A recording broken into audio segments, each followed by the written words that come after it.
run something. We finna take over. Forget about everything going on in the White House. Jesus got this. Instead of praising strength, he blesses meekness. Instead of applauding those who win, he lifts up those who mourn. Now, family, this isn't just shocking, it's unnerving. Because Jesus is introducing a kingdom where the values are completely different. The world we live in today says, no, we celebrate the winners. Right? All that second, third, fourth, fifth, sixth, everybody get a trophy. No, first place is who we want to celebrate. The one who wins.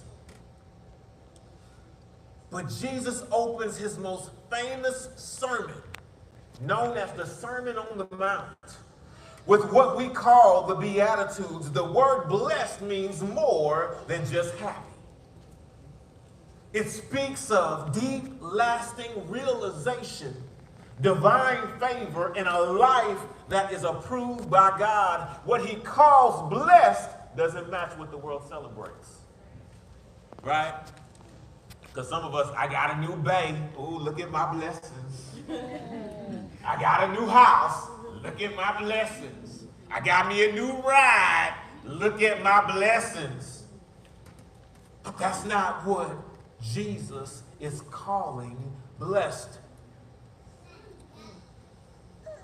If you're taking notes, the first thing I want you to write down is this: blessed are the poor in spirit. Blessed are the poor in spirit. Verse 3 says, for theirs is the kingdom of heaven. The world says, blessed are the I-N-D-E-P-E-N. Y'all know the song. Huh? That's what the world says. Blessed are those who do it for themselves. Blessed are those who are self-made. Blessed are those who are independent and don't need nobody's help. Blessed are those. That's what the world says. And Jesus says, blessed are those who know that they need God. Because watch this, it doesn't matter how much stuff you got. See, when your health fails, that stuff ain't gonna help you. See, y'all don't want to talk about this. Y'all don't want to talk about this. When you losing your mind, it don't matter how much money you have. When you feel hopeless and helpless, it don't matter about the stuff. We all will need God. To be poor in spirit is to recognize your spiritual deficiency. To understand that you cannot save yourself, fix yourself, or fulfill yourself apart from God. Imagine someone trying to pay off $1 million debt. Somebody said, "Ooh, Jesus, I'm struggling with that $500 credit card I got." No matter how sincere they are, they simply just don't have enough. And family, that is us spiritually. The moment we admit our need, God says this to us, family: now you are ready for my kingdom. See, God honors humility over pride, which again is the world flipped upside down. But look here at the second thing I'd like for you to remember today is blessed are the meek, not to be confused with weak. Verse 5 says, for they shall inherit the earth. The world says, blessed are the aggressive. Blessed are the determined. Blessed are the driven. But Jesus says, blessed are the gentle. Blessed are the gentle. Watch this. Meekness is not weakness, it is strength under control. Watch this. I know what I can do.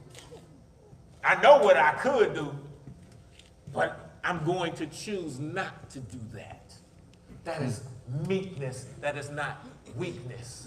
But in today's society, if somebody pull up on you and they pop out to try to show you, the world says you need to pop out back.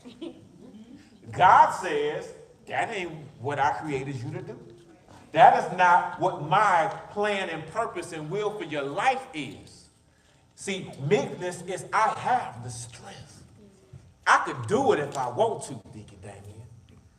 Because I can go back if I need to. But meekness is saying, no, I know that that's not what the best thing is. Watch this. It's a picture of a powerful horse that has been trained. Strength submitted to the master. Think about a strong river, uncontrolled, it floods and destroys. All right. But when guided, it produces power and life. Meekness is powered, surrendered in God's or to God's direction. Can we just think about it for a moment? If we truly embraced this idea of meekness, and what that would mean, not just for the kingdom, but for the community. I have strength. I have power. But what I'm going to do, instead of doing what my flesh wants me to do, I'm going to do what God leads me to do. How much better could things be? How many families could still be together today? Can we talk about the family reunion that no longer exists? Make it plain. How many churches could still be unified today? Yeah. Huh? Can we talk about all of the splits and dissensions that happen? Right? If only we were willing to embrace this meekness. Well, Jesus says that these and those are the people who will inherit the earth. Well, let's look now at the third thing. Blessed are those who mourn. In verse 4, it says that they shall be comforted. But the world says avoid pain at all costs. All right. If it hurt, avoid it. There are people right now that are afraid to love people because it hurt. And you'd much rather not like people or hate people because it don't hurt for you to do that. Because what you learned in life is that love hurts. There are some people that have made decisions, I am never getting married again. Because that last marriage, it cost me a lot. And that is what the world says. Don't try something different if it's going to stretch you, if it's going to hurt you. And that's why when they become an op, they stay over there. But God says that's not so. God says, listen, I don't want you to run from the pain, because through the pain and the hurt, I'm producing something inside of you that is going to make you better. So instead of running from the pain and running from the hurt, why don't we embrace it and trust God to help us to work through it? Right? The next thing that we have is this, family. Jesus says that there is blessing in godly grief. See, this isn't just mourning circumstances. It's mourning sin. Can we talk about this? It's having a heart that breaks over what breaks God's heart. See, it's easy for us to have a heart that breaks over what breaks our heart. But do we really have a heart that breaks for what breaks God's heart? See, some of us prioritize our heartbreak, what breaks our heart, over what breaks God's. Come on. And that's why our feelings matter more than the mission. Our feelings matter more than God's will. Jesus. And so that's why everything that we do is driven by our emotions and how things will impact us. And that's why some of us will never grow. That's why some of us will never know what it's like to live in overflow, because God knows you can't be trusted with your own feelings. Because you're going to choose your own feelings over his will and plan for your life. And so, family, here's the thing. If you've ever lost something valuable, you know the weight of that loss. And we're not just talking about people. Sometimes it's stuff. I mean, I can't tell you how many times I thought I lost something. Boy, you'll tie some stuff up looking for it, won't you? Oh, yeah. Matter of fact, you'll lose some other stuff trying to find what you're really trying to find. All right. But watch this. Now imagine realizing that sin separates us from God. Oh, yes. That kind of awareness ought to produce a deep spiritual mourning. I don't know about you, but I need God too much to lose him. I need that. I need him. I need him more than I need all the y'all need him. Because listen, without God, I'm going to tell you right now, it ain't happening for me. It's not happening for me. But Jesus promises comfort, not temporary relief. Can we talk about this? Because sometimes we find ourselves caught up in the middle. Because we're desiring relief, even if it's temporary. We have this conversation. And that's why for every Shanika, there's a Tyrone. Temporary relief. 5 minutes. Some of y'all get that on your way home. That's why for every problem you have, there's a spirit. I'm not talking about the Holy Spirit. I'm talking about the one you go by at the store. Y'all don't want to be real? Yesterday at the crawfish board while we was talking, I discovered that some of y'all used to roll up these things like Sister Krishana. No, I'm just kidding. That was a joke we had yesterday.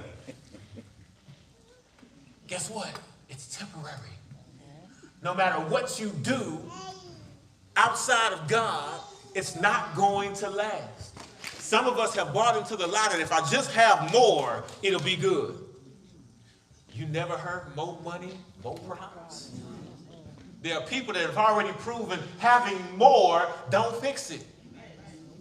Because if having more would fix it, then they wouldn't have had the problems they had. Some of y'all went to go see the Michael Jackson movie. See, y'all say, okay, they play, Lord, they playing this morning. Family, what Jesus promises in comfort is not temporary relief, but it's lasting restoration. Listen, I'm not the only person in here that's been broken, and in need of restoration, in need of reconciliation. And the thing that I love about God is it's not temporary. What God puts back together, what God fixes is fixed. See, it ain't like the shade tree mechanic who said, hey man, give me a 6-pack and $20. I'm gonna fix your alternator, radiator, carbonator. And they get it fixed just enough for you to get out their driveway in their yard. By the time you hit the second stop sign, your car is broke more than it was before you took it to them. And family, if we're not careful, we'll continue to take our situations and our circumstances and our concerns and our problems to people that don't have the capacity to actually fix it. That's it. Until you learn that the only person that can fix it and it be fixed, you're going to continue having to find yourself being towed off the side of the road. I know tow trucks are expensive. Some of us got to push and pull. Amen. Y'all, why y'all acting brand new with Rev? Everybody in here don't have AAA. All right, the next thing, family, I want to share is this. Blessed are the merciful. Verse 7 says, for they shall somebody. We all need mercy. And for those who are merciful, you will also receive mercy. What wouldn't that mean that the opposite of that is also true? If I am unwilling to be merciful, then when the time comes and I need mercy, it won't be there for me. I'm just saying, this is here. This is not me. This is all right. Jesus says the same mercy we extend, we will receive. But look at the next thing. Blessed are the pure in heart. Verse 8 says, for they shall see God. See, earlier the choir was singing that I want to see him. I want to see him. I want to see him. But sometimes you have to ask yourself, when I say things, do I really mean that? All right. Like, because sometimes we say we want to see something, but we don't really want to see it. But do we really want to see him? Because what we see here in verse 8 is that blessed are the pure in heart, for they shall see God. Watch this. The world focuses on outward appearances. What's the outward appearance? I have the appearance of somebody who's holy. Yeah, I don't want to have this conversation. I have the appearance of somebody who has it all together. I have the appearance of somebody who ain't messing up, who ain't making no mistakes, who don't need no forgiveness, who don't have to repent. I have the appearance of somebody that just stepped out of heaven and landed right here. Oh, Jesus. I have the appearance, but watch this. God focuses on inward purity. Can we talk about this? Because when you were 12, you got a purity ring. Went through a whole ceremony. Paraded yourself through the church, quoted some stuff, and then you went through life with a purity ring. But you weren't living pure. You had the appearance. You knew how to say it. You knew how to look it. But you weren't doing it. And all the while, guess what? God was looking at what was on the inside of you, not what was on the outside. Can I help somebody? Help. Because some of us are putting too much energy, time, and effort onto optics of what's on the outside.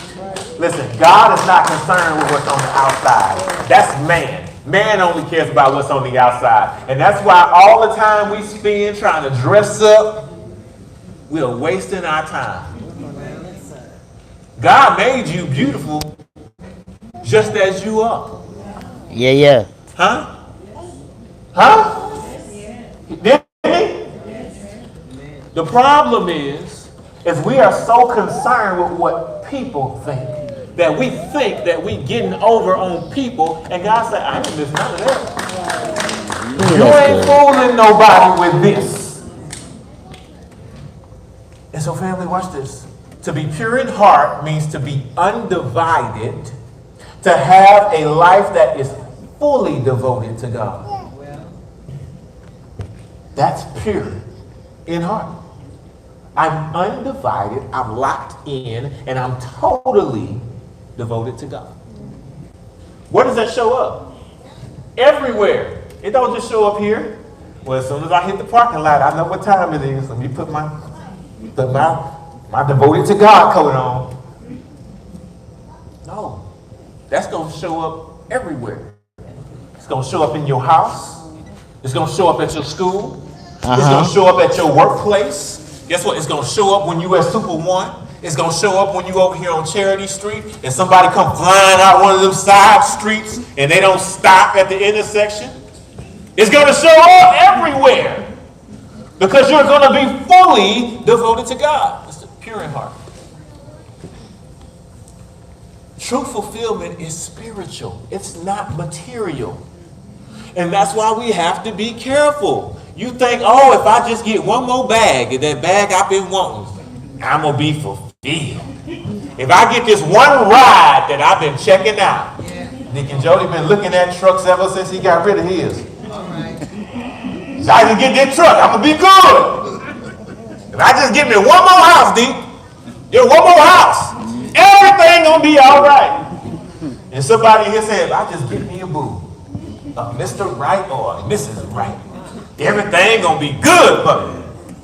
Family, true fulfillment is not based on material, it's spiritual. And the problem is we keep trying to fill spiritual voids with physical things, and they will never satisfy. It will never be enough. And that's why it doesn't matter how much stuff you get. It's never going to be enough. And there's some people in here that can testify they tried this. Because they learned that you can have success, you can have money, recognition, and you can still feel empty. But a heart aligned with God experiences something deeper. All right. You know what that is? Intimacy with God. Intimacy with God. What's that? If you don't know, it's time for you to discover it. Because that's what you're missing. Family, listen. Number 6. Blessed are the peacemakers. And I know about 4 or 5 of y'all finna get up and walk out. Blessed are the peacemakers. Watch this. Verse 9 says, for they shall be called sons of God. All right. Wait a minute. if the peacemakers are called sons of God, what are the hell raisers called? Y'all think about that for a minute. Huh? Listen. The world creates division. This is what the world does. And that's why you could have three people, and all three of them is friends until somebody have a disagreement. All right. And then one of them becomes an instigator. Girl, you know what she said about you? Girl, let me tell you what they said. Let me tell you what they did. Now they in the street over here on MLK fighting in the street. That person is not a peacemaker. There are some of us that have turned our homes into battlefields. Because peace is not the goal. Winning a battle is. All right. We so concerned, I want to win the argument. I want to be right. Our homes are not peaceful because we've turned them into places of war. But the Bible says that blessed are the peacemakers. See, the world creates division, but the kingdom builds bridges. See, it's just something in my heart, y'all. Beefing with people, that is not in me. Right. Like conflict, that ain't my thing. Right? I don't want to argue with you. I don't want to fight with you. I want to figure out how we can resolve. What's the fix? Right? Because for me, the goal is peace. Peace. And I'm not talking about a piece of KFC, Popeyes, or food, etc. I'm talking about P-E-A-C-E. Peace. Watch this. Peacemakers don't just avoid conflict, they actively pursue reconciliation. You want to see some things change, start pursuing reconciliation. Yeah, I know we got opposing views on some stuff. I like tomatoes, you like tomatoes. Who cares? Who cares? How can we pursue reconciliation? Because guess what? You're not going to always do it right, and I'm not going to always do it right. But how do we pursue reconciliation? By being focused on peace. I don't care who's right. I can't tell you how many times I've apologized and I knew I was right. I just said, all right, sorry, my bad, man. Because for me, the peace is more important than winning the argument. That's why some of y'all walking around y'all house arguing and fighting right now, because both of y'all still trying to be right. Crazy. Just crazy. Mark, you got that? Okay, all right. Family, listen. Number 7. Blessed are the persecuted. See, in verses 10 through 12, it says, for theirs is the kingdom of heaven. Now, this, of all of the things we just talked about, may be the most upside down statement of all. The world says, avoid suffering. Jesus says, blessed, or there is a blessing even in persecution. Why? Because persecution identifies you with him. Jesus was persecuted. What did Jesus do wrong to anybody? Nothing. I'll wait. Nothing. And so here we are with our self-righteous, I don't do nothing to nobody. I don't bother nobody. People want to mess with me. Look what they did to Jesus. All right, come on. The one who hung, bled, and died for them. Yes. Surely you're going to catch some of that too. But it says, for theirs is the kingdom of heaven. But family, here's the upside down reality. And in case you didn't get it, Kingdom Lessons, today's message, is entitled The Upside Down Kingdom. Because the world that we live in is actually the complete opposite of the kingdom that God wants us to see. Yeah. And family, here's what we need to see. Jesus is painting a picture of a kingdom where the last are first. You know the craziest thing that ever happened to me? When I was a kid, my dad started a church. It was a church plant. Well, every Saturday, the kids would gather at the church. We would have choir rehearsal and drill team and all these different activities. And we loved it because we knew after we finished all of the Bible verses and all the other little stuff they wanted us to do, we was going to a place called Godfather Pizza. Y'all laughing. Y'all don't know. In the 1990s, Godfather Pizza was lit. They had that little dessert pizza with the little swirly icing on it. It was heaven. We would get on the bus, take the bus to Godfather's Pizza, get off the bus and form a line because Godfather's Pizza wasn't very big and it was a lot of us. Well, you know, there were times I would find myself in this line and I was in the first 2-3 people getting ready to go inside and get some pizza. My father would come over there and say, son, come on, let's go to the back of the line. That was the most confusing thing for me, all the effort I put into being first. And he would say, son, the first will be last and the last will be first. Man, I'm 12 years old. I don't care what you talking about. You trying to go spiritual and I'm trying to eat. And that happened so many times that it got to the point where I just stopped going to the front. Because that's embarrassing. You got to walk by all other kids. Hey, where you going? I got to go to the back. But family, let me tell you something about this. This idea that the last are first.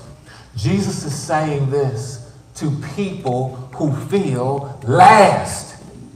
And sometimes in life, we feel marginalized because we are. Sometimes in life, we feel like we are last place. And Jesus wants you to know that, hey, you might be last place for now, but you won't be last place for always. And so when he says the last people will be first, Jesus is saying that these people are actually the people that I'm here for. If you're needing hope, I'm here for you. If you're in need of encouragement, I'm here for you. And sometimes we need that reminder so that we have enough to get up and do it again tomorrow. It says that the least are the greatest. In a kingdom where the weak are strong. Imagine a scoreboard where everything is reversed. And now it's not about who has the highest score that wins the game. It's the person who has the lowest score that wins the game. Can you talk about flipped? Can you talk about it'll be a whole lot of people at the basketball game just dribbling the ball? Ain't nobody trying to score nothing, right? Because the game has been flipped. And watch this. The one who gives up the most gains everything. That's the kingdom of heaven. You want to really gain? Lose. Give up everything. Surrender all that you are and all that you have to God. And watch this. Watch him do something greater in your life. See, sometimes we got to remember Gideon and how the Lord had to go ahead and let him lose some stuff. And for the person that feels like, man, I've been losing, like every time I turn around, you know, this person, that person, this thing, that thing. Listen, know that God can do more with less. Sometimes all this abundance of stuff that we have is a distraction from what God is desiring to do in our lives. So family, when we experience loss, and we experience what it's like to be losing, understand this, that the one who gives up the most gains everything. Now family, we have to ask ourselves a question though. What do I call blessed? What is it that I call blessed? Is it comfort or is it character? What do I call blessed? Is it success Or is it surrender? How am I defining blessed? Is it recognition? Everybody says my name? Or is it righteousness? Family, Jesus calls us to redefine what blessed means. He's commanding us to pursue character over comfort and to value what God values. In God's kingdom, what looks weak is actually strong. Now, you might not know this about me.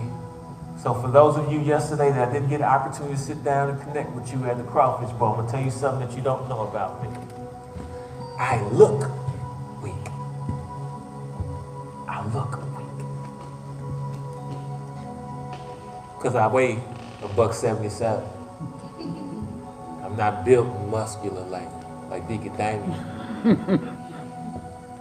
I look weak, but I am very strong. And the strength that I have is not just a physical one. Although I move weight with the best of them. See, being strong is not just about what you can do physically. The mental fortitude and the strength that God has given me has sustained me in so many different ways. When the enemy has come and tried to confuse me about who I am and what my purpose in life is and what I'm called to do, that strength sustained me and kept me. Guess what? That's what God did for me. So no, he didn't make me swole like this. He made me strong in here. He made me strong in here. I'm not easily crushed. I'm not easily broken. Because although I look weak, I'm strong. Somebody look to your neighbor and say, I might look like an easy target, but this ain't no easy win. I ain't no easy target. I ain't no easy target. Family, here's the tension we all feel. Everything in us naturally gravitates toward the world's definition of blessing. We chase success. We avoid discomfort, and we do everything we can to protect our pride. But Jesus is standing on that mountain, and he's looking at the crowd, and he's looking at us, and he's saying, there is a better way.